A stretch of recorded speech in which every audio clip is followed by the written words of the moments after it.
1962 жылы бұрынғы десантшы Дмитрий Николаевич Захарченко қаламыздың ескі бөлігінде жас парашютшілер клубын ұйымдастырды. Клубқа 14 жастан асқан қыздар мен ұлдар қатыса алды. Ол және де сабақтардың ішінде дене шынықтыру, саптық және атыс дайындықтары болды.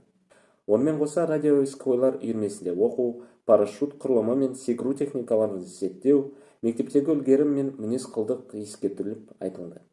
Барлық дайындықтан сәтті өткендер 17 жастан асқаннан кейін Қарағанды аэроклубының ұшағынан секіруге мүмкіндік алды. Айта кету керек, клуб ауласында орналасқан Як-18 оқу-жаттығу ұшағын теміртаулық парашютшілерге Қарағанды аэроклубының сыйға тартқаны белгілі болды. Сол аэроклубта Кеңес одағының батыры Нұркен Әбдіров пен Қазақстанның батыры Тоқтар Әубәкіров ұшқыш ретінде қызметін бастаған. Өз жұмысының барысында клуб ондаған шебер спортшылар мен парашют спортының нұсқаушыларын дайындады.